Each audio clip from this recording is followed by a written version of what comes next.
aula, né? Que eu chamei aqui então de aula 3.2, continuando o mesmo conteúdo da aula passada, onde a gente falou de grandezas e unidades de medida, e agora a gente vai estabelecer outras relações, né, entre essas grandezas, principalmente massa, volume, quantidade de matéria no primeiro momento, tá? Mais especificamente, então, na aula de hoje a gente vai falar de massa, volume e como é que elas se relacionam, depois a mesma coisa com a quantidade de matéria, também vamos falar um pouquinho sobre o número de entidades e a sua relação com massa e volume, definir principalmente massa molar, aqui do que se trata, e começar a falar sobre relações entre grandezas para materiais, onde a gente vai falar aqui, por exemplo, de concentração de materiais e tudo mais. E no finalzinho lá, um detalhezinho bem rapidinho sobre relação entre escalas de temperatura, que é importante em alguns cálculos também. Todo esse conteúdo aqui está nessa referência que está lá já no Teams para vocês, tá? Alguma coisa aqui está contida no capítulo 2 e outras coisas contidas no capítulo 4.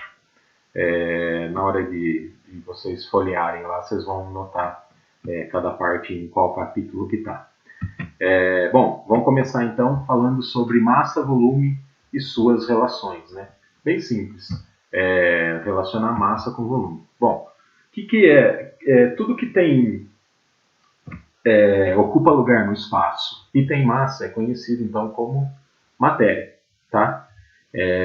Então qualquer coisa que a gente pega, que a gente consegue ter uma massa e está ocupando lugar no espaço, a gente reconhece isso como matéria, tá? Bom, se ocupa lugar no espaço, tem volume, ok? E massa é a massa mesmo, como a gente já definiu.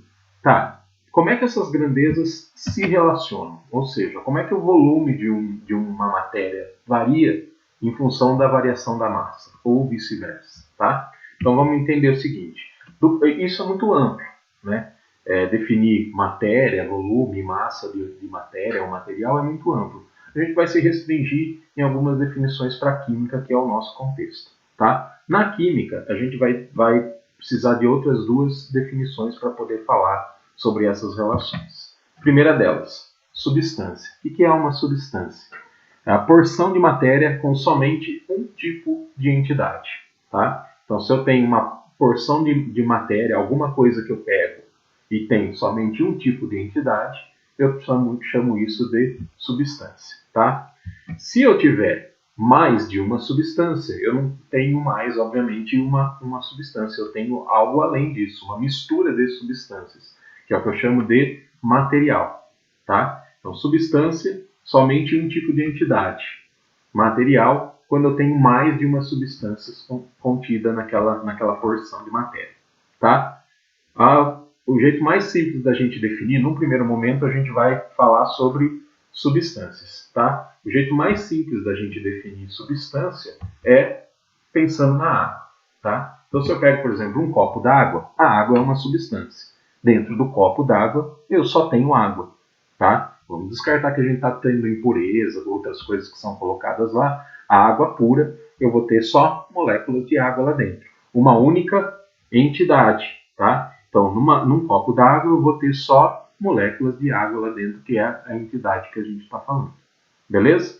Então tá. Se eu pensar nesse copo d'água, então, e pensar na sua massa, eu consigo pesar, por exemplo, numa balança e saber qual que é a massa de água que eu tenho num copo, ok? Também consigo medir o volume, né?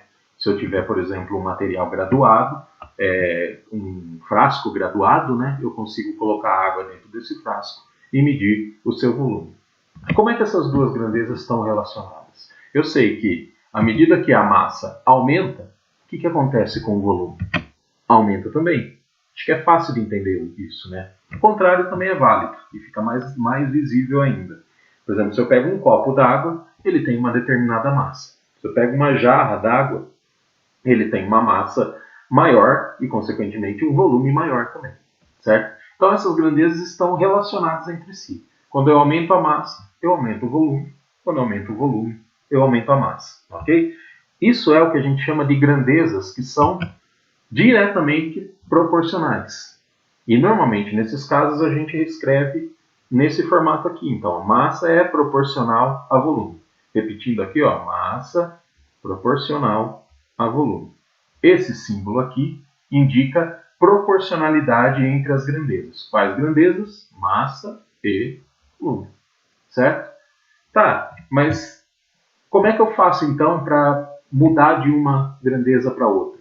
O grande objetivo aqui é tentar trabalhar com a conversão dessas grandezas. Por exemplo, se eu meço o volume de água, como é que eu faço a partir do volume eu inferir sobre a sua massa, falar sobre a sua massa, tá?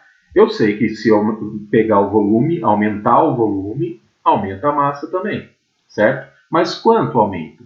Se eu aumento em uma unidade de volume, quantas unidades de massa vão aumentar, tá? Para sair dessa ideia de proporcionalidade aqui, ó, e poder falar sobre quanto aumenta à medida que uma ou outra grandeza vai variando, eu preciso falar então de uma outra forma. Vou continuar relacionando massa e volume, mas agora não mais na forma de uma proporcionalidade. Eu quero agora falar de uma igualdade, tá? E para passar da proporcionalidade para a igualdade, eu vou precisar de alguma coisa aqui, certo? Essa alguma coisa que vai aparecer aqui é o que a gente chama de constante de proporcionalidade.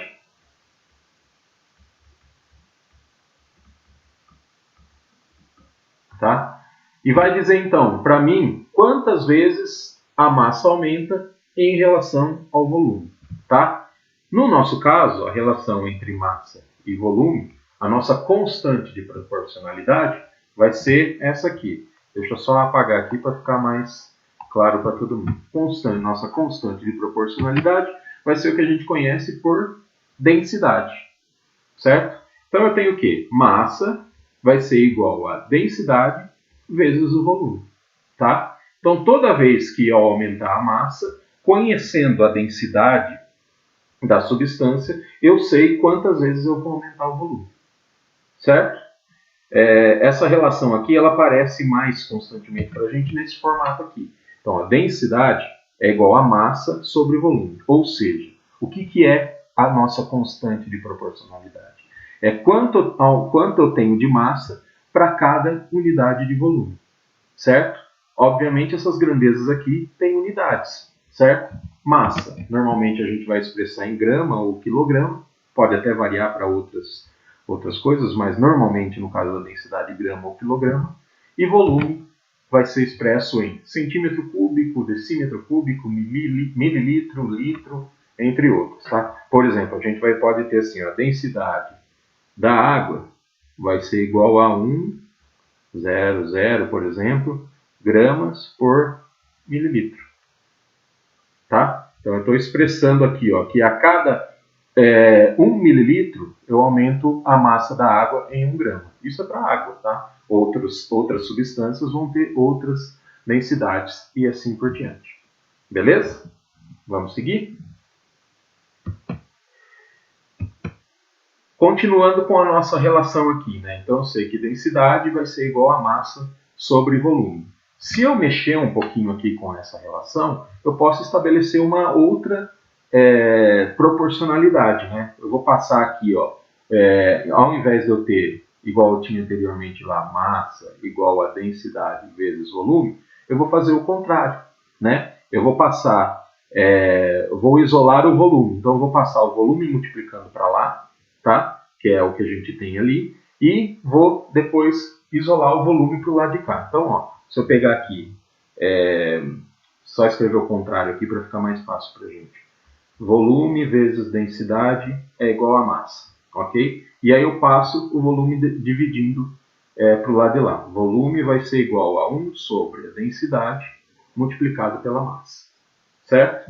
Deixa eu melhorar aqui para a gente, fica mais fácil da gente olhar assim. Então tá, volume vai ser igual a 1 sobre a densidade, ou o que a gente fala, o inverso da densidade, vezes a massa, certo? Então, como é que a massa se relaciona com o volume? É a partir da densidade. Como é que o volume se relaciona com a massa? É pelo inverso da densidade, tá? Esse inverso da densidade é o que a gente chama de volume específico, tá? e é também naturalmente utilizado, mas a gente quase sempre vai utilizar a densidade quando a gente quiser relacionar massa e volume. Então agora a gente estabeleceu uma relação, tá? Sempre que eu tiver massa, eu posso transformar isso em volume. E sempre que eu tiver volume, eu posso transformar isso em massa. Porque eu conheço agora qual é a constante de proporcionalidade entre eles. Beleza? O volume específico pode ser expresso, ao invés de o inverso da densidade, como esse Vzinho em itálico aqui, né? Então, se aparecer esse Vzinho em itálico, ele vai ser o volume específico. Como a densidade, ele também é acompanhado de uma unidade, né? Se a densidade tinha como unidade, por exemplo, grama por mililitro, esse daqui vai ser o contrário, né? Então, o volume específico vai ser igual a mililitro por grama, tá? Independente da forma que a gente usa, a gente entende que é uma relação entre massa e volume, beleza? Vamos fazer um exercício aqui para a gente reforçar o conceito, né? Vou fazer só o item A aqui, depois vocês façam o resto, tá? Então tá lá, os solventes orgânicos são comercializados industrialmente em tambores de 200 litros. A 20 graus Celsius, qual a massa dos seguintes solventes contida por tambor? Então item A diz do etanol, né? Etanol anidro. Etanol anidro, essa denominação anidro significa sem água. Então é 100% etanol, tá? Ele tem esse valor de densidade. Então, o etanol anidro tem uma densidade de 0,789 gramas por centímetro cúbico, tá? Vamos ter que brincar um pouquinho com esse centímetro cúbico aqui, tá? Qual que é a massa de um tambor de 200 litros? Qual que é a massa de etanol nesse tambor, tá? Então, eu estou perguntando qual que é a massa. Em 200 litros. Preciso transformar isso daqui em massa, né? No caso aqui em gramas, utilizando a densidade. Me surgiu um problema aqui agora. Eu tenho o volume do tambor em litro e tenho a unidade de volume que está acompanhando a densidade em centímetros cúbicos. Então eu preciso transformar litro em centímetro cúbico. Pô, eu não sei como fazer isso, tá? O Google sabe. Então vamos usar o Google, tá? Então eu vou colocar lá, ó, converter litro em centímetro cúbico. 1 litro, 1000 centímetros cúbicos, ok? Então eu vou usar essa relação aqui. 1 litro é igual a 1000 centímetros cúbicos. Voltando lá para o exercício, então vou fazer essa relação aqui. Antes de eu usar a densidade, eu vou transformar esse volume de litro em centímetro cúbico para ser condizente com a unidade da densidade. Então, vi lá, 1 litro igual a 1000 centímetros cúbicos. Ok? Por que eu coloquei o litro embaixo? Porque eu já tenho o litro em cima e eu quero cortar um com o outro.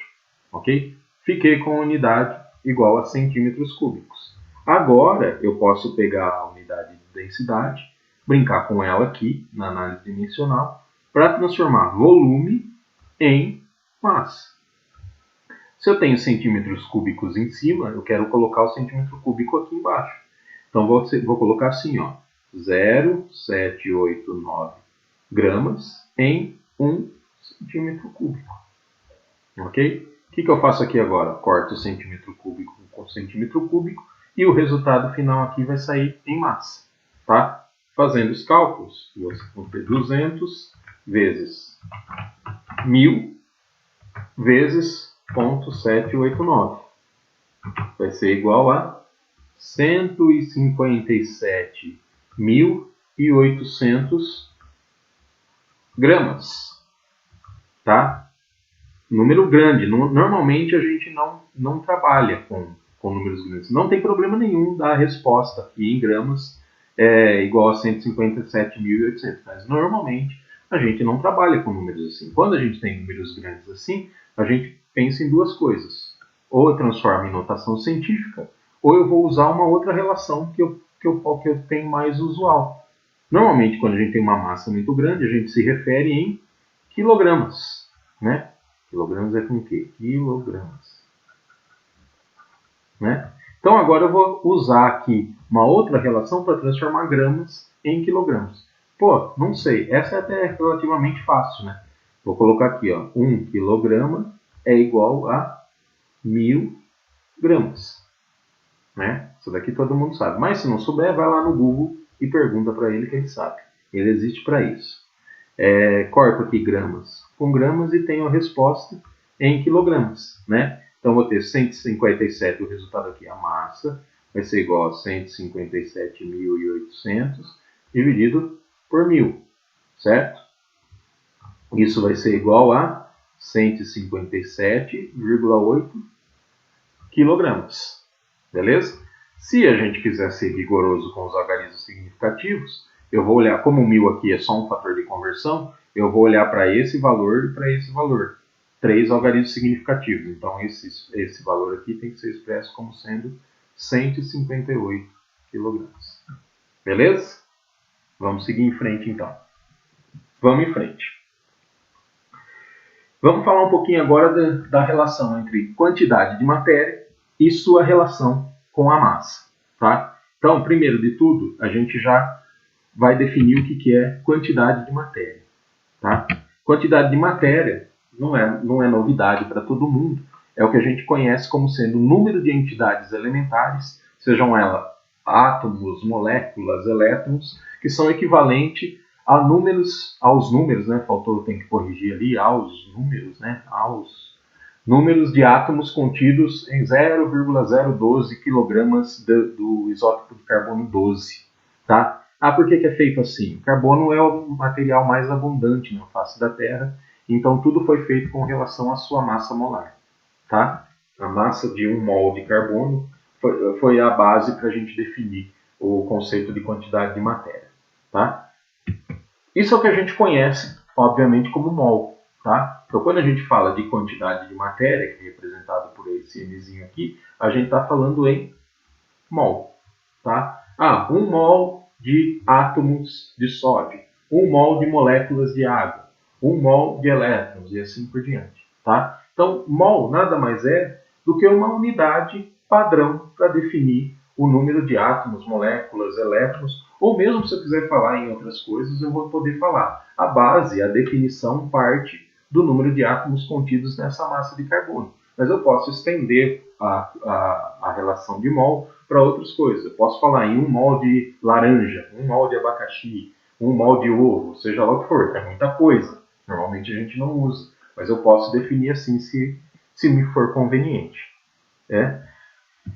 Bom, mol então é a quantidade padrão da grandeza, quantidade de matéria. Então, sempre que eu falar de quantidade de matéria, eu vou estar me referindo a quantos mols eu tenho em alguma coisa. Certo? 1 mol, por definição, é dado por esse número aqui, tá? Número de entidades. Entende-se por entidades, átomos, moléculas, elétrons, laranja, abacaxi, cenoura, banana, seja lá o que for, tá? Então, 1 mol contém esse número aqui de entidades, tá? 6,022 vezes 10 a 23 entidades. Esse número é conhecido e ele recebe o nome de número de Avogadro, que foi o pesquisador que conseguiu estabelecer essa relação aqui. Tá? O número de Avogadro, então, vai dizer respeito ao número de entidades que a gente pode ter em 1 mol de qualquer coisa. Certo? Como é que a gente relaciona, então, número de entidades com quantidade de matéria?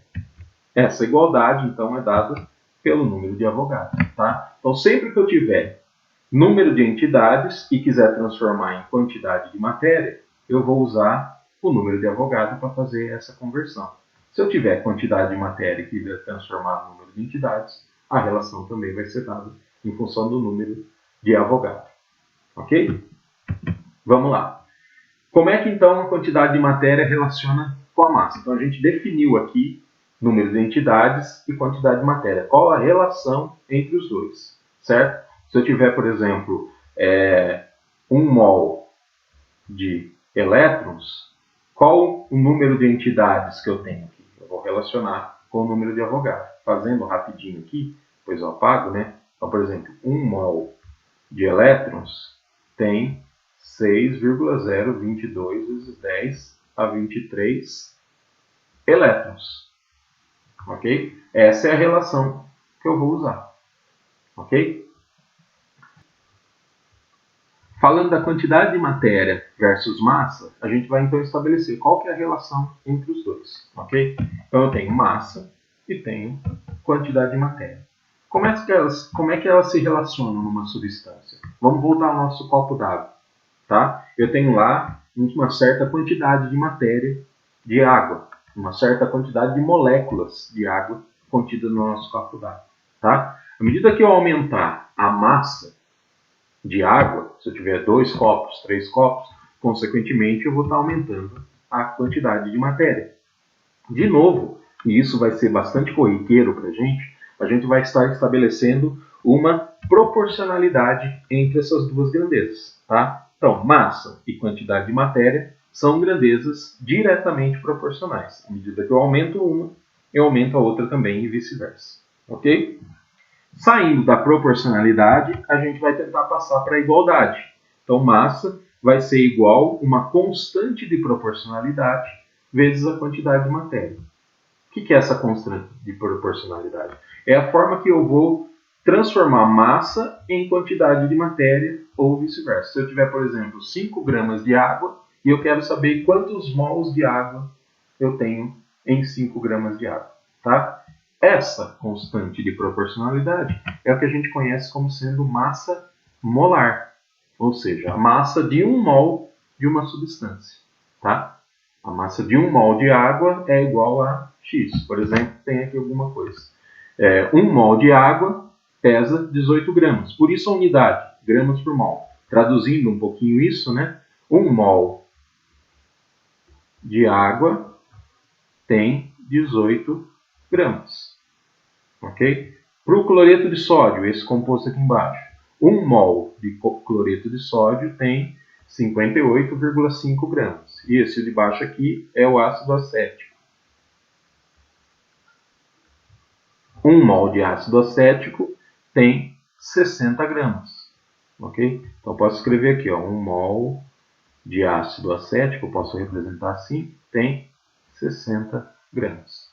Então, sempre que eu precisar transformar mol em massa, ou massa em mol, eu vou ter que usar essa relação aqui, tá? Vamos fazer mais um exercício, então, para a gente fixar essa relação aqui entre massa e quantidade de matéria, tá? Então, tem lá, os sais podem ser adquiridos em frascos, tal, tem uma historinha contando lá, como normalmente a gente compra sais, né, quando a gente tem que usar esses reagentes no laboratório. Então, são frascos de 500 gramas, que normalmente a gente compra, tá? Tá pedindo aqui, ó, calcule a quantidade de matéria das seguintes substâncias contidas nesses frascos de 500 gramas. Vou fazer o item B, tá? Então, o item B fala do cloreto de cálcio, essa molécula aqui, tá? Cloreto de cálcio. E está perguntando, então, qual que é a quantidade de matéria num frasco de 500 gramas. Então, vamos lá. A quantidade de matéria vai ser igual. Vou começar com a massa de 500 gramas que está contida no frasco. E agora eu preciso usar uma relação que transforma massa de cloreto de cálcio em mol de cloreto de cálcio. Como gramas está aqui em cima, eu vou colocar aqui embaixo, né? Então, a unidade de gramas vai aqui embaixo, a unidade de mol vai aqui em cima. Como é que eu relaciono grama com mol? Está aqui, ó, está na nossa cara, né? É a massa molar. No caso do cloreto de cálcio, ela é igual a 111 gramas por mol, tá? Então, 1 mol de cloreto de cálcio tem 111 gramas. Corto grama com grama, o resultado aqui já sai em mol, beleza? Fazendo a continha rapidinho aqui, 500 vezes 1, né, que é igual a 500, dividido por 111. Isso é igual a 4,50. Tem mais um 4 aqui. Ó. Se a gente seguir os algarismos significativos, aqui tem 4, aqui tem 3. Vamos expressar com 3 essa resposta aqui. Então vai ser igual a 4,50 mols de cloreto de cálcio. Beleza? Fechou? Seguimos então. Continuando então, para a gente falar da relação entre grandezas agora para materiais. Tá? Então, no primeiro momento da aula, a gente falou entre grandezas, relação entre grandezas para substâncias. ok? Então a gente falou basicamente de três relações lá. A gente falou de massa, volume e quantidade de matéria, tá? Só recapitulando então, como é que para uma substância, massa e volume se relacionam, massa versus volume, se relacionam a partir da densidade, ok? E massa e quantidade de matéria se relacionam através da massa molar. Essas são as duas principais grandezas que a gente definiu. A gente falou de volume específico, que é a relação entre volume e massa, e outras relações que são menos importantes. Outra importante que a gente pode falar é a relação do número de entidades versus a quantidade de matéria, né?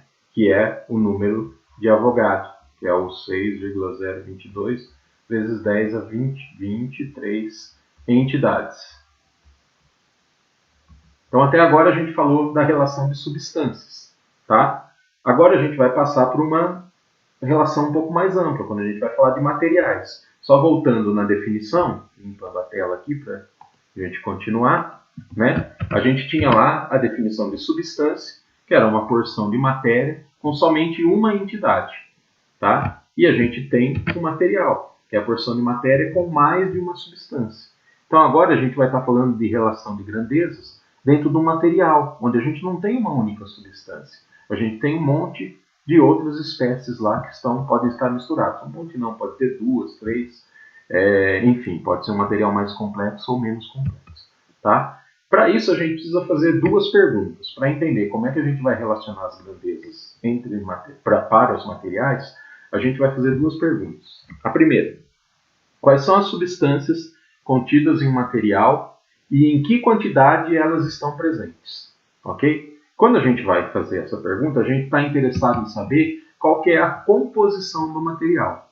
Então o material X é uma rocha, ela é feita de basalto, calcário e outros minerais lá, tá? Então eu vou falar sobre a composição do material com base nas suas substâncias, ok? Essa é uma pergunta.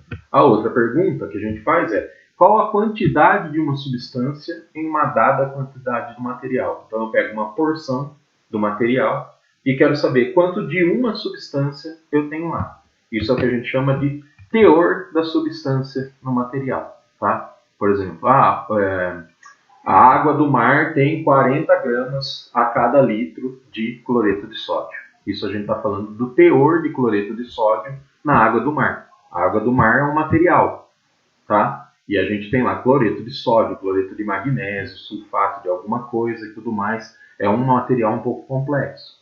E aí quando eu falo, a água do mar contém 40 gramas por litro de cloreto de sódio. Eu estou falando então do teor da substância no material.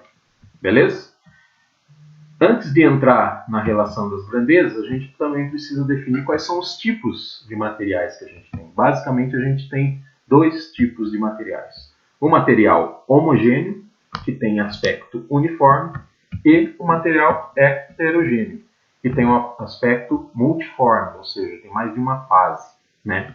Para dar exemplo, tá?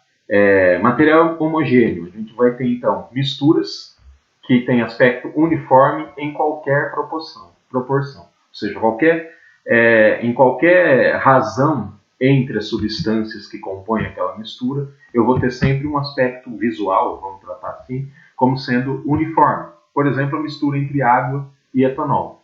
Se eu tiver mais água do que etanol, eu vou ter um aspecto uniforme. Se eu tiver menos água do que etanol, eu vou ter o mesmo aspecto uniforme. A gente não consegue distinguir quanto tem de um, quanto tem de outro visualmente. Então, para ser mais simples na definição, tá? Outro tipo de material homogêneo são as soluções, que não formam aspecto uniforme em qualquer proporção, tá? Por exemplo, água e cloreto de potássio, que é esse sal aqui, tá? A 20 graus Celsius, a gente consegue dissolver 34,7 gramas de cloreto de potássio em 100 gramas de água. Se eu tentar colocar mais do que essa massa aqui de cloreto de potássio em 100 gramas de eu não vou conseguir dissolvê-lo. E eu vou ver lá um material sólido no fundo dessa porção de água. Tá? Então eu não tenho um aspecto uniforme em qualquer proporção. Chega uma proporção entre KCl e água que eu consigo diferenciar os dois. Eu consigo ter um sólido presente na solução. Certo? Então essa basicamente é a diferença entre misturas e soluções. Seguindo, vamos estabelecer então a primeira razão aqui, que vai ser a relação entre a massa de uma substância, tá? Então eu vou falar da massa de uma substância que está contida no material. E a massa aqui, né, a massa, no caso aqui, é a massa total do material. Beleza? Para isso a gente precisa definir uma grandeza. Essa grandeza é o que a gente chama de fração em massa. Ok? Que é justamente a relação entre a massa de uma das substâncias que compõe o material e a massa total do material. Tá? Só que a gente está falando massa e massa. Massa de uma substância contida na massa de um material. Tá? Por exemplo, como eu disse, da água do mar. Massa de NaCl em massa de água do mar, que é o material. Tá? É essa relação que a gente vai estabelecer. A fração em massa recebe esse símbolo aqui, ó, quando a gente tiver que se referir a ela, né? Um WI. Tá? E ela é dada por essa igualdade.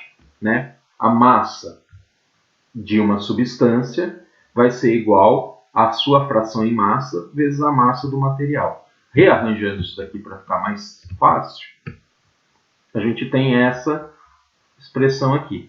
Tá? Fração em massa nada mais é do que a relação entre a massa da substância que a gente está falando e a massa total do material. Tá? Só limpando aqui para ficar mais claro. Um exemplo bem clássico disso é a forma com que a gente com que é comercializado ácido clorídrico. Então, nós químicos, quando compramos o ácido clorídrico para usar no laboratório, a gente compra ele como uma solução. No frasco que tem lá escrito ácido clorídrico, não tem só ácido clorídrico. A gente tem lá um material, uma solução de ácido clorídrico. E essa solução normalmente é comercializada numa fração em massa igual a 0,36. Tá? Vamos interpretar esse número? Vamos ver o que significa 0,36. Do ponto de vista da nossa relação aqui, ó, como é que a gente fica? A gente vai ter fração em massa do HCl vai ser dada pela massa do HCl dividido pela massa total do material. Tá? Por exemplo, então, se eu pegar 100 gramas dessa solução que eu comprei aqui, ó, de ácido clorídrico, dessas 100 gramas aqui, só 36 gramas é que vão ser de HCl. Os outros 64 gramas vão ser de um solvente, provavelmente água, né? E algumas impurezas que a gente tem. Mas o fabricante me garante que a cada 100 gramas dessa solução, 36 gramas são de ácido clorídrico. Ok? Essa é a razão. Então, esse 0,36 aqui vem dessa divisão. 36 dividido por 100 vai ser igual aqui a 0,36. Ok? Isso é o que a gente chama, então, de fração em massa. Ela pode ser expressa, e normalmente é expressa, de uma outra forma. Tá? Mudou a razão aqui de aparecer, mas dá para a gente entender. O que a gente conhece como fração percentual em massa, ou ainda conhecido também como título. Normalmente se refere como título. Qual que é o título do HCl? Essa solução de HCl aqui que a gente compra. Qual o seu título? Tá? É a mesma coisa que a gente dizer a fração percentual em massa. Tá? Repetindo então, né? Aqui era HCl, né? A fração em massa do HCl é dada pela massa de HCl pela massa total, que a gente viu aqui que vale 0,36. E aí é só multiplicar isso por 100%. Então a gente vai ter lá a fração em massa do HCl vai ser igual a 0,36, que multiplica os 100%, que vai ser igual aos 36% que estão ali. Tá? Então, ao invés de eu expressar a fração em massa como uma razão da massa de HCl e a massa total, eu transformo isso daqui em porcentagem. Tá? E vou me referir a 36%. Então, eu posso falar assim, a fração percentual em massa da solução de ácido clorídrico é igual a 36%. Ou o título do ácido clorídrico é igual a 36%. Beleza? Vamos em frente. Vamos fazer um exercício rápido aqui para a gente fixar melhor essa relação, né? Então aqui, ó, estou perguntando qual a massa de ácido nítrico. Então esse carinha aqui, ó, ele é o ácido nítrico, ok? Está aqui na frente, né? Contida em 1 litro do ácido nítrico concentrado, que tem título 65% e essa densidade aqui, tá? Então essa solução aqui, ó, que eu estou comprando lá, tem um frasco de ácido nítrico e tem todas essas informações, ok? Eu quero saber qual a massa de ácido nítrico que está contida nesse litro de solução, tá? O título serve justamente para dizer isso, ó, tá? Eu não tenho 100% de ácido nítrico no frasco que eu estou comprando. Eu tenho só 65% de ácido nítrico no frasco que eu estou comprando, tá? Como é que a gente faz esse cálculo? Primeiro de tudo, né? Eu vou ter que tá perguntando qual que é a massa, ok? Então a minha incógnita é a massa, tá? Então vou começar assim, ó. Depois vai ter mais bonitinho aqui. Massa de ácido nítrico. Isso aqui vai ser igual ao quê? Bom, vamos ver o que a gente tem aqui para ajudar na resolução. Eu tenho o volume total da solução, eu tenho o título da solução e eu tenho a densidade da solução. Vamos destrinchar um pouquinho mais o título aqui, tá? 65%. Uma solução de ácido nítrico de título 65% significa o quê? Significa que para cada 100 gramas da solução, eu tenho 65 gramas de ácido nítrico. Ok? Então, eu vou ter que usar essa relação aqui, ó. E essa relação é justamente o que a gente está falando. É uma relação em massa. Massa da substância e massa do material. Ok? É uma relação em massa, tá? Que está relacionada com o volume aqui da solução, do frasco todo, né? Que é 1 litro da solução. Tá? Então eu tenho uma outra relação aqui. Massa, tudo isso daqui está expresso em massa. Isso daqui está expresso em volume. Quem que relaciona massa e volume? A densidade, que está aqui, ó. Tá? Então, eu vou ter que primeiro resolver essa questão aqui entre massa e volume, para depois transformar esse volume aqui em massa, para depois poder falar de uma relação entre massa e massa. Então, eu vou ter aqui, voltando ao que a gente discutiu na aula passada, uma análise dimensional em que a gente tem relações encadeadas. Tá? Vamos tentar fazer aqui, então. Vamos limpar toda essa bagunça aqui e começar de novo. Vou ter então lá, massa de ácido nítrico, ok? Vou começar com a informação mais simples que eu tenho, tá? Eu tenho 1 litro da solução de ácido nítrico, tá? Vou escrever assim, ó, para diferenciar quando a gente fala só de ácido nítrico, ok? Bom, eu estou trabalhando com volume aqui, mas depois eu quero relacionar essa solução com uma grandeza aqui que está falando de massa, tá? Então, vou transformar esse volume aqui em massa, usando o quê? A densidade. A relação entre massa e volume é dada pela densidade. Vou usar aqui da forma que me convém, ó. Se eu tenho volume aqui embaixo, eu vou colocar volume também embaixo, tá? Então, vou falar assim, ó, eu tenho 1,40 gramas da solução de ácido nítrico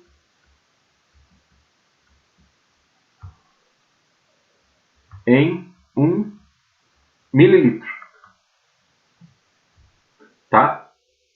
Tá. Primeira coisa que complicou aqui, ó. Pô, tem litro aqui e tem mililitro aqui. Tá? Nesse caso aqui, a gente está usando um prefixo. Certo? Então, se eu voltar lá para a aula passada, eu vou ver que esse milha aqui, ó, vale 10 a terceira. Né? 10 a menos 3, melhor dizendo. Então, 1 litro vai ter 1 mililitro, melhor dizendo, tem 10 a menos 3 litros. Tá? Então, essa é a relação.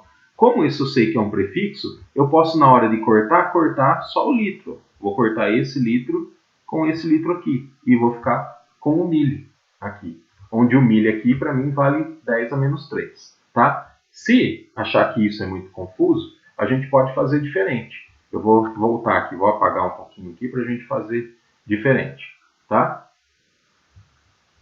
Apagando aqui para a gente estabelecer uma outra relação. Então vamos aqui, 1 litro de ácido nítrico. Como eu sei que lá vai aparecer o mililitro, então eu vou transformar esse litro aqui em mililitro. Acho que vai ficar mais fácil, tá? Então, ó, eu tenho litro aqui e vou colocar litro aqui embaixo, tá? Com isso eu posso cortar esse litro com esse litro. Mas, quanto que vale 1 litro em mililitro? São 1000, né? Então é 10 a terceira mililitro, ok? Agora eu posso pegar esse litro aqui e cortar com esse litro aqui. A minha unidade agora está sendo mililitro. Agora eu posso relacionar com a densidade direta. Eu posso colocar aqui então 1,40 gramas da solução de ácido nítrico dividido por 1 mililitro. Ok? Corto mililitro com mililitro aqui. Estou agora com unidade em gramas. Tá? Mas gramas de quem? Da solução de ácido nítrico. Tá? Isso é importante dizer. Eu estou falando aqui de solução de ácido nítrico e não massa de ácido nítrico, que é o que está perguntando aqui no exercício. Tá? Como é que eu transformo solução de ácido nítrico em massa de ácido nítrico? É o que a gente está chamando então de título, que vai relacionar gramas de ácido nítrico para cada grama de solução de ácido nítrico. Tá? Então aqui agora a gente vai colocar o título.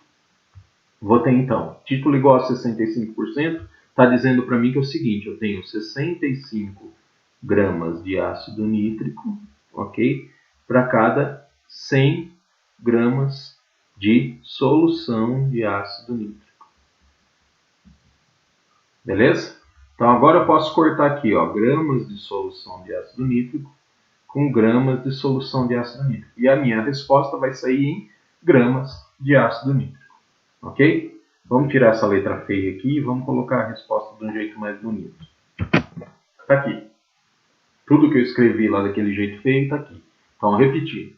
Massa de ácido nítrico vai ser dada, então, a partir de 1 litro da solução do ácido concentrado, que eu chamei de ácido concentrado, né? Eu vou ter, então, a relação entre 1 litro e mililitro. Por que eu usei essa primeira relação? Porque a densidade está sendo dada em mililitro. Tá? Então, eu vou transformar litro em mililitro. Então, cortei aqui, ó, litro com litro.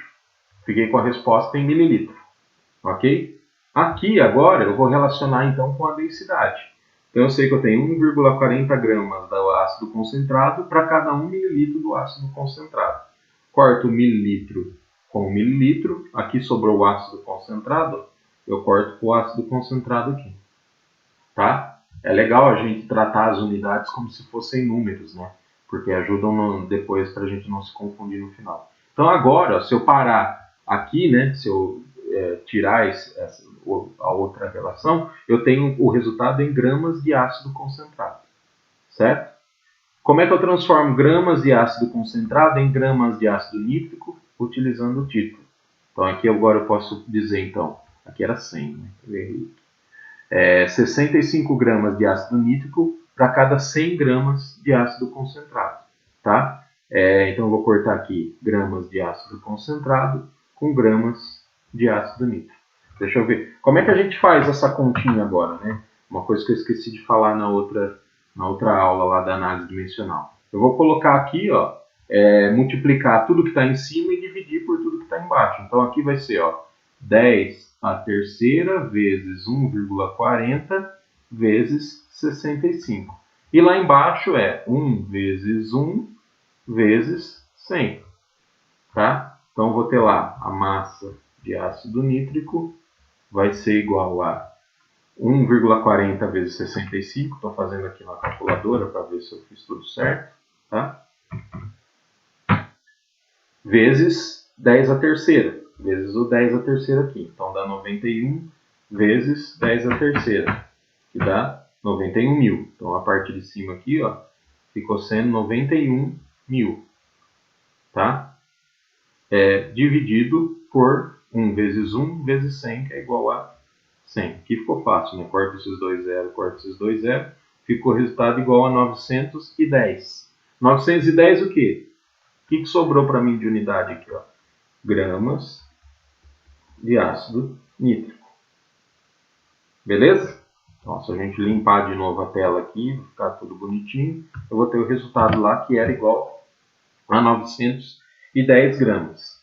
Detalhezinho, que eu não vou cobrar muito de vocês, mas é que vale reforçar aqui em função do que a gente discutiu na aula passada. O título aqui, ó, ele é dado com 2 algarismos significativos. Tá? Então, se a gente for mais criterioso, a resposta desse exercício deveria ser dada com 2 algarismos significativos. Mas eu não posso escrever, por exemplo, 91 gramas. Né? Na verdade, eu tenho que usar a notação científica para poder transformar esse número com 2 algarismos significativos, que seria escrever dessa forma. A massa de ácido nítrico vai ser igual a 9,1 vezes 10 ao quadrado gramas de ácido nítrico. Aqui, né? Aqui eu vou ter 2 algarismos significativos. Tá? É um rigor que a gente tem. Em alguns momentos eu vou alertar vocês com relação a isso, mas no geral, se vocês chegarem aqui no 910 gramas, eu já fico bem feliz. Ok? Vamos em frente. Vamos estabelecer uma outra relação agora. Volume de uma substância e volume do material. Isso está em moda agora, vocês vão entender por quê. É o que a gente conhece como fração em volume. Aqui as coisas são praticamente se repetem, onde a gente está falando relação massa e massa, a gente vai estar falando relação volume e volume. Volume de uma dada substância em um material. Tá? Então, a fração em massa é a relação entre o volume de uma das substâncias que compõe o material e o volume total do material. Tá? A fração em volume tem esse símbolozinho aqui com essa letra grega, que a gente também não vai se apegar muito a isso. O que interessa mais é a gente entender o conceito. Tá? Então tá, volume da substância que compõe o material e volume total do material. Como é que eles se relacionam? Se eu tenho um dado material e eu aumento o volume, obviamente que o volume da substância que está contido nesse material também vai aumentar. O que essas grandezas são, então? De novo, grandezas diretamente proporcionais. O volume total se relaciona diretamente com o volume de uma das substâncias e vice-versa. Tá? Como é que a gente transforma isso daqui numa igualdade? Né? Então, qual que é a constante de proporcionalidade que vai aparecer aqui? É justamente a fração em volume. Tá? Se a gente rearranja essa equação, a gente vai ter, antes de eu falar ali, né? A gente vai ter a fração em volume, vai ser igual a VI sobre VT. Volume da substância dividido pelo volume total. Por que eu falei que está na moda? É o nosso famoso álcool 70. Quando a gente usa o álcool 70 lá para limpar as mãos, né? Para higienizar as mãos por conta da contaminação do Covid, do coronavírus, a gente usa uma solução de álcool que a gente popularmente chama de álcool 70. O que significa esse álcool 70? Significa que a gente tem um material, né, que é uma mistura entre álcool e água, onde a fração em volume é igual a 0,70. Ou seja, eu tenho 0,70 volumes, por exemplo, mililitro de álcool, de etanol, para cada 1 mililitro de água. Então, por isso, a fração em volume é igual a 0,70. Tá? Assim como no caso da massa, limpando a tela aqui para facilitar nosso entendimento, eu posso expressar isso em porcentagem. E é quando a gente fala, então, 70% em volume. Certo? Então, significa que eu tenho 70% daquela mistura de álcool e os outros 30% normalmente é água. Na verdade, a razão não é bem assim por conta de como água e álcool se relacionam, mas para a gente pode continuar com essa definição. Tá? Isso é o que a gente conhece como fração percentual em volume. Tá? Como é que a gente chegou então nesses números? Né? A gente tem a fração então em volume, aqui vai ser dada pelo volume da substância, pelo volume total, no nosso caso, volume de etanol, que a gente pode simbolizar dessa forma, pelo volume total da solução, no nosso caso igual a 0,70. Se for a fração percentual, é só eu pegar esse 0,70 aqui, multiplicar por 100%, eu vou chegar no nosso álcool 70, onde ele tem 70%. Em alguns pratos comerciais, essa fração percentual aqui, ó, ela também pode usar uma outra unidade, que diz exatamente a mesma coisa. Então, eu posso falar, fração é de 70%, fração em volume é igual a 70% do etanol com relação à solução, eu posso usar essa denominação aqui, 70 GL, que é em homenagem ao pesquisador que estabeleceu essas relações aqui, que é o conhecido como Gay-Lussac. 70 GL e 70% é a mesma coisa, tá? Tem algum detalhezinho ali que diferencia as duas, mas para o nosso caso aqui, a gente pode dizer que é a mesma coisa. Beleza?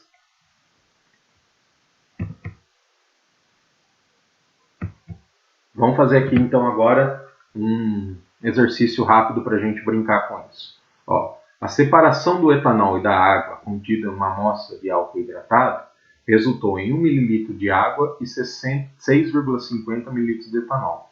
Qual o teor de álcool no material? Está perguntando aqui. Quanto que a gente tem de álcool com relação ao volume total da solução? Vamos primeiro falar desse asterisco que eu coloquei aqui, tá?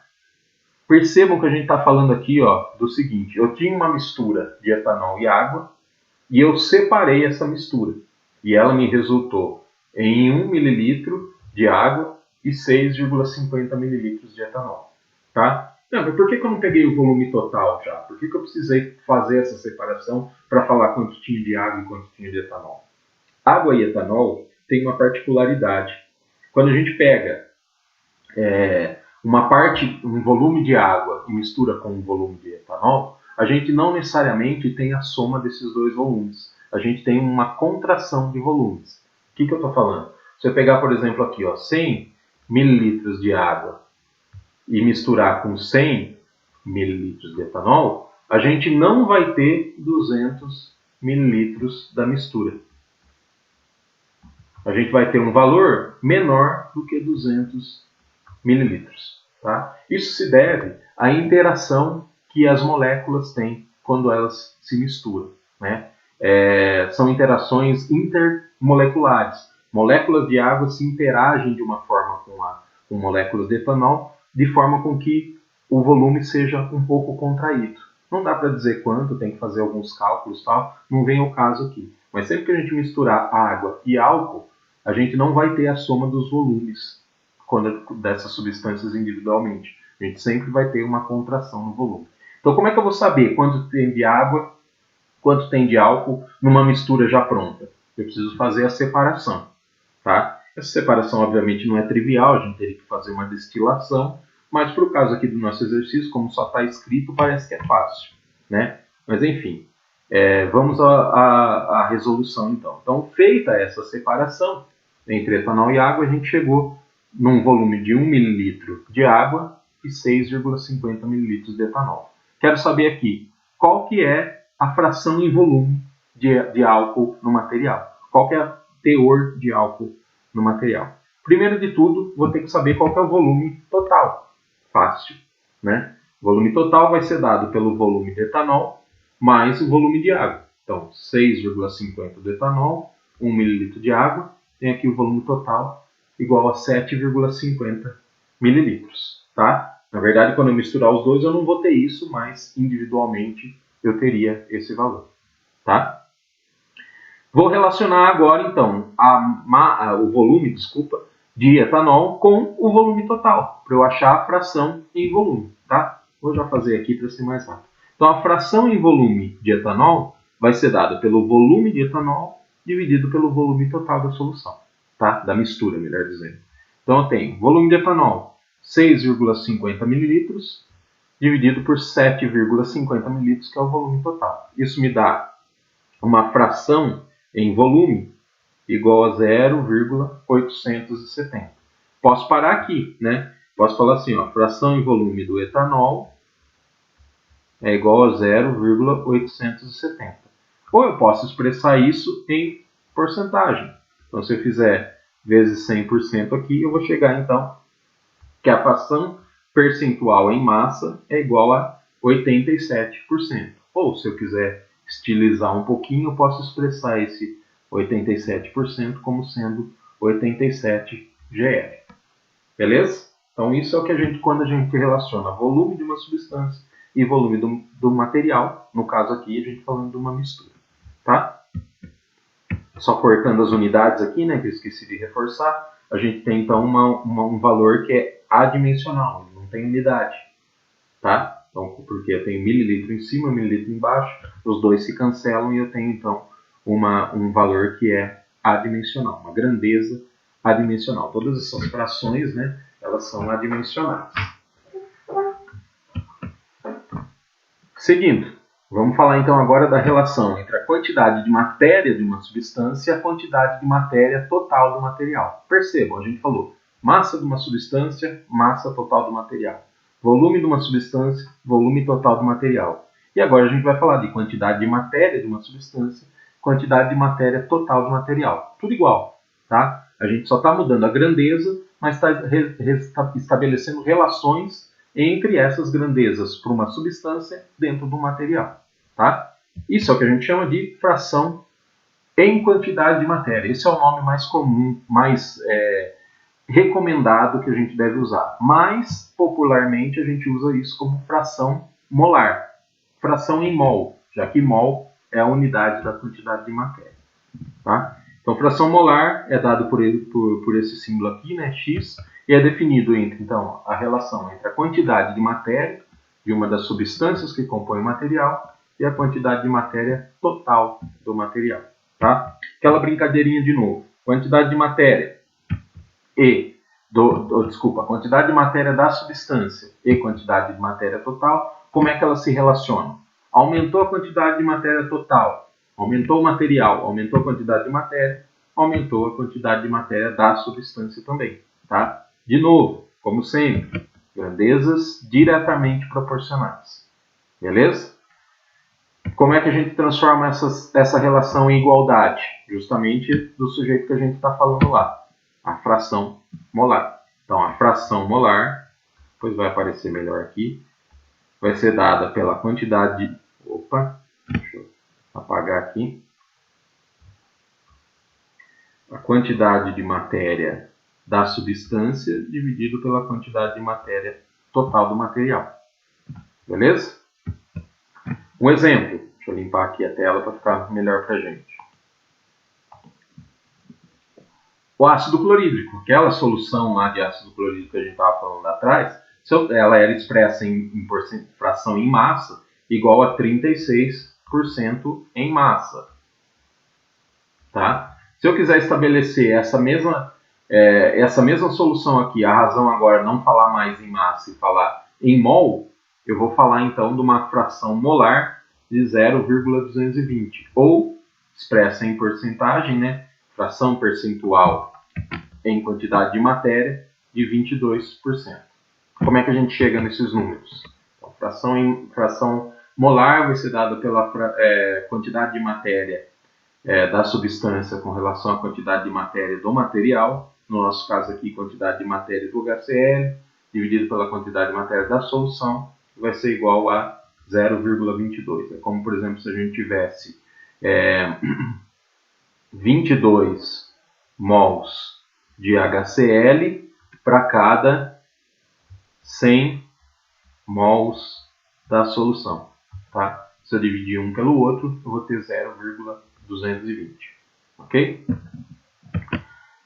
Expresso em porcentagem, a mesma coisa. Eu vou pegar esse 0,220, multiplicar por 100% e vou ter então os 22%, que vai ser a fração percentual em mol. É mais difícil da gente usar no dia a dia, tal, mas é bastante importante em alguns casos, tá? Fica registrado aí.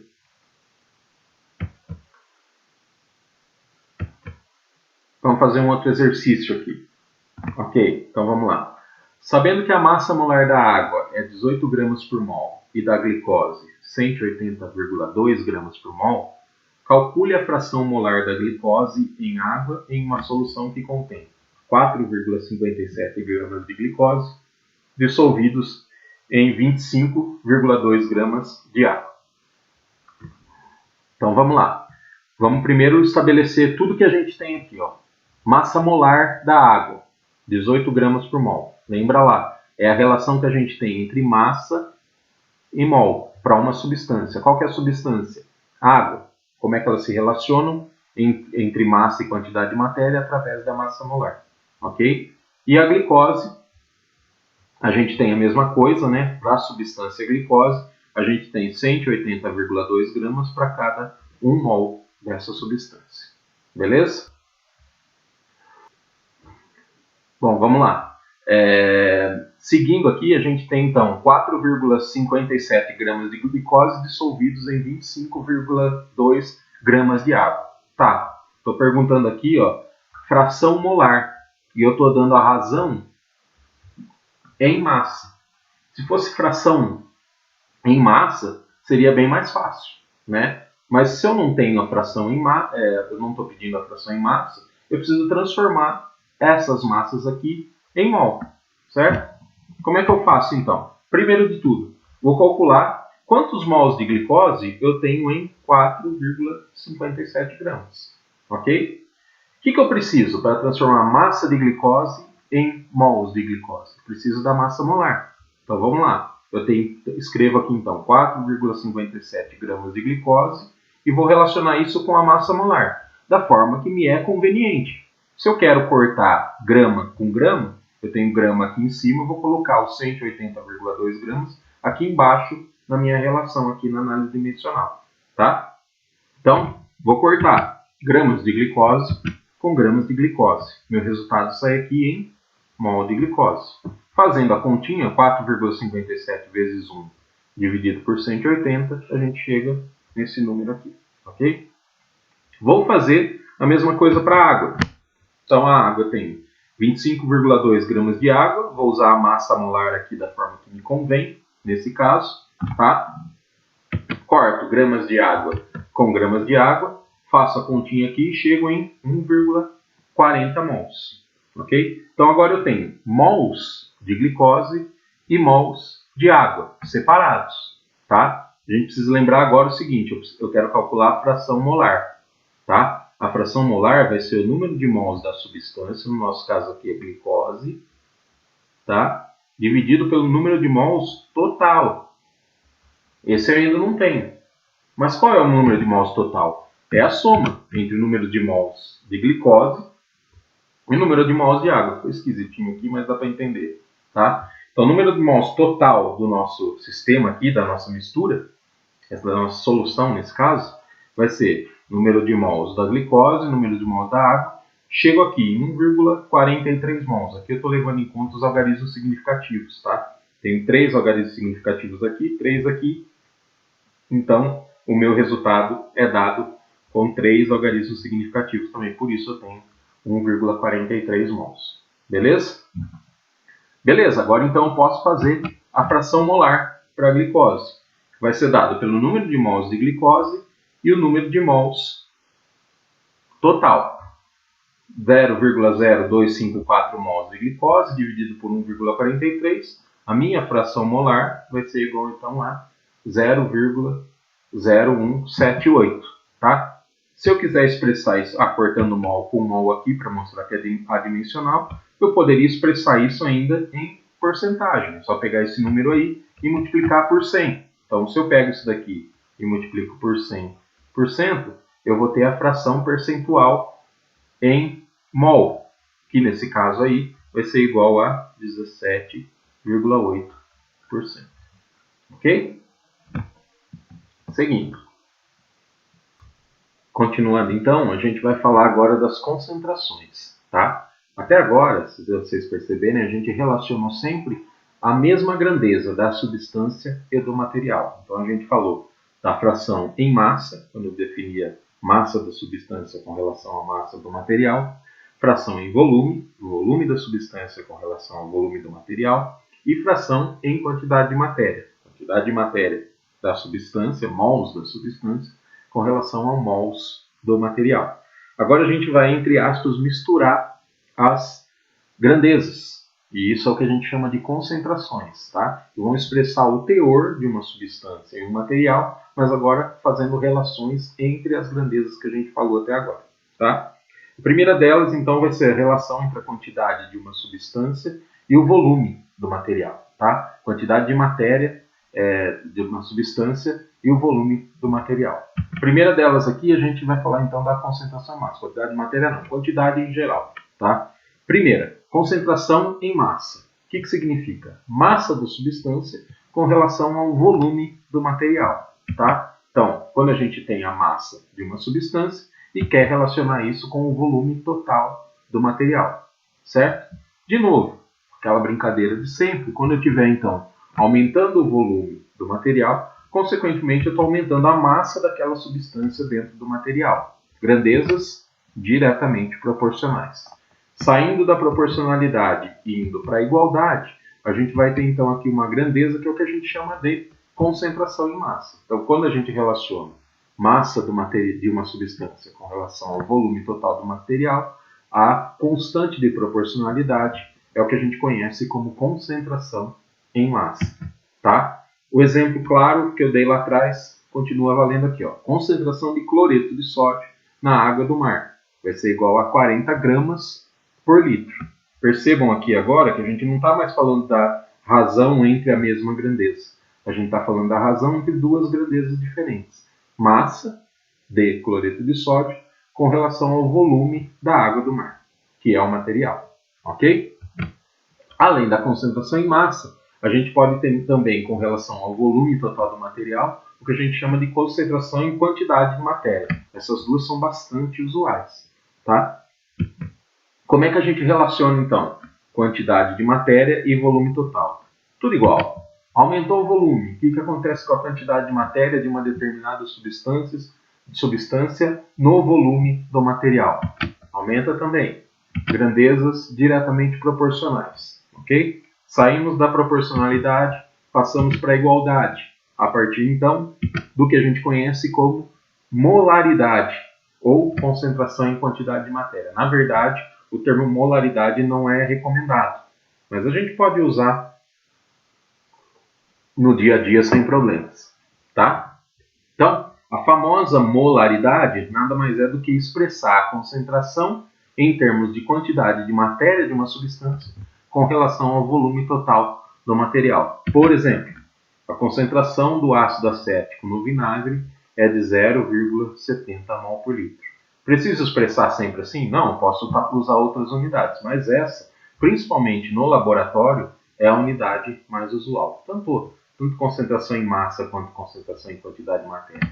Com relação ao volume do material, são concentrações bastante utilizadas, unidades de concentrações bastante utilizadas, tá? Seguindo, vamos fazer um exercício aqui para a gente reforçar o conceito.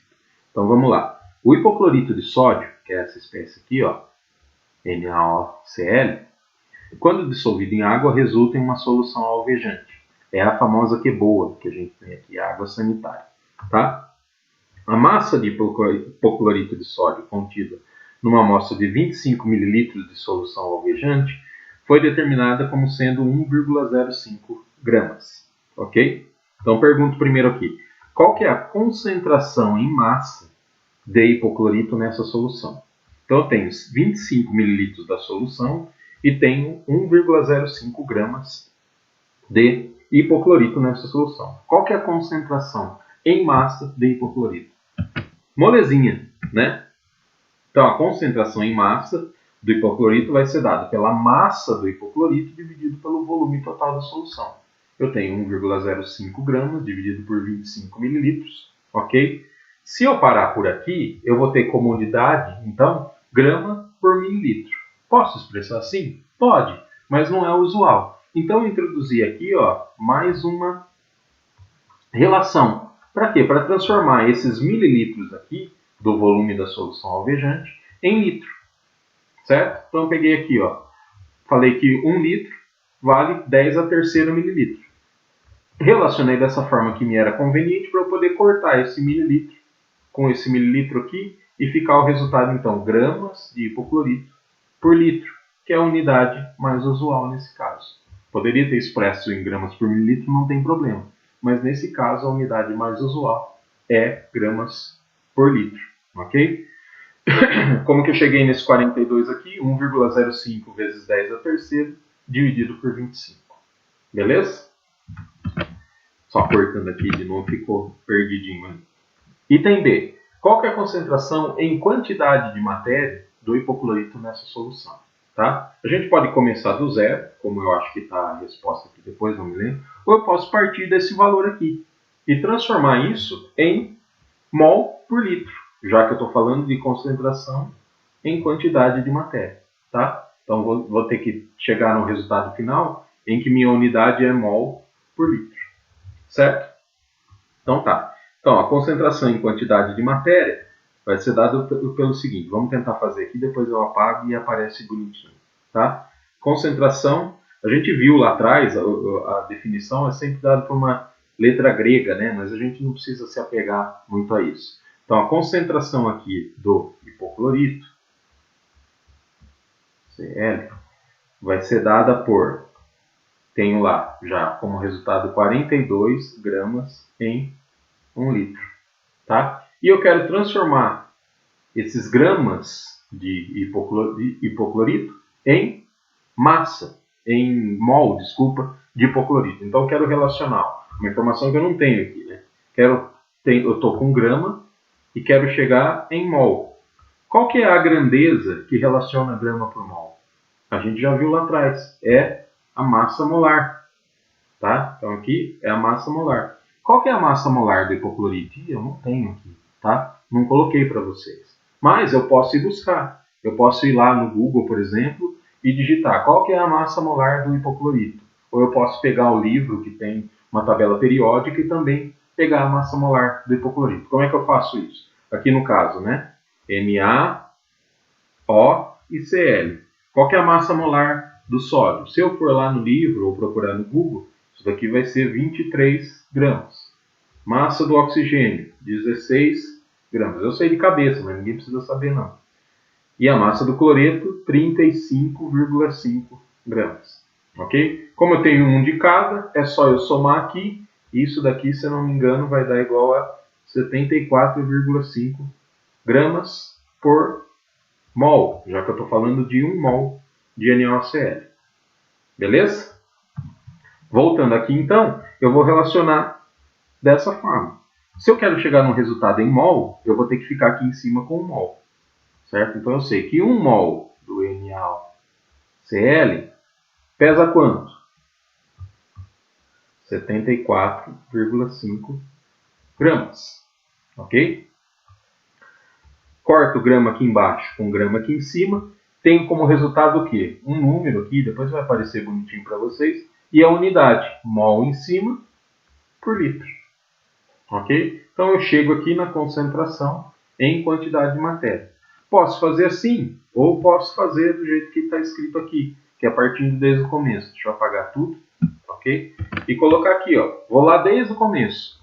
Pego primeiro a massa do hipoclorito pelo volume total, transformo esse volume aqui de mililitro para litro, e depois eu uso a massa molar do hipoclorito aqui para transformar massa de hipoclorito em mol de hipoclorito.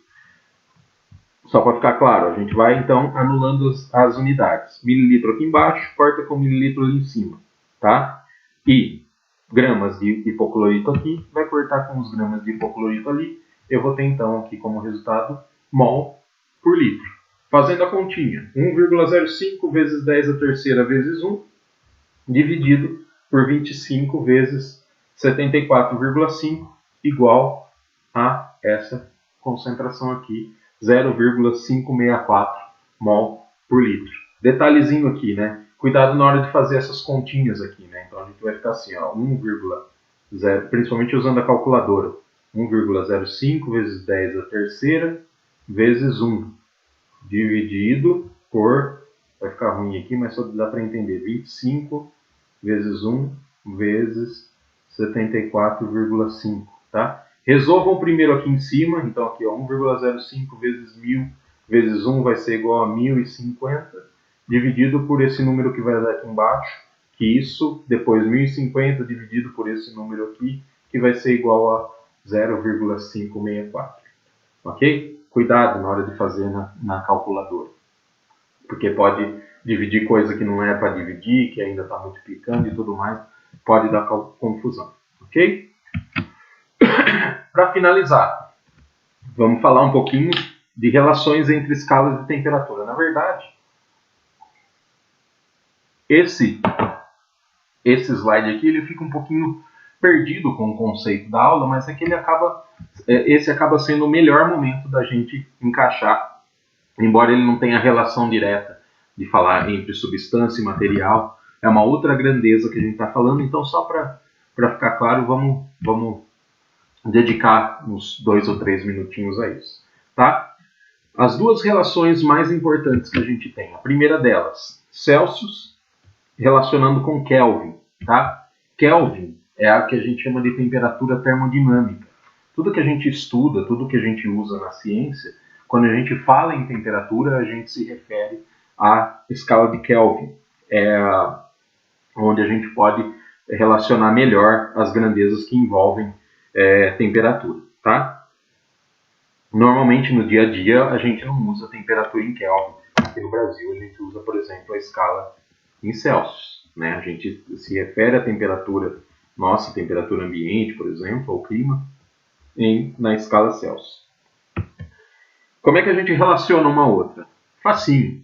Temperatura em Kelvin, né? Aqui é dado dessa forma, vai ser igual. Então, a temperatura em Kelvin vai ser igual a temperatura em Celsius mais esse valor aqui fixo, 273,15. Então, sempre que eu quiser transformar Celsius em Kelvin, eu vou usar essa relação aqui, tá?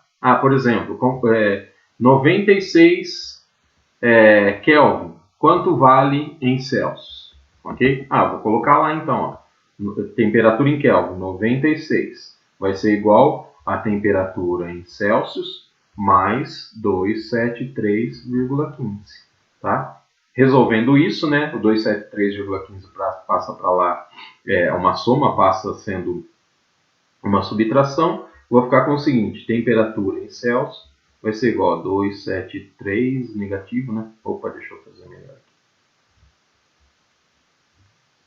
96 menos 273,15. Isso vai dar igual a 273,15 menos 96 igual a menos 177,15,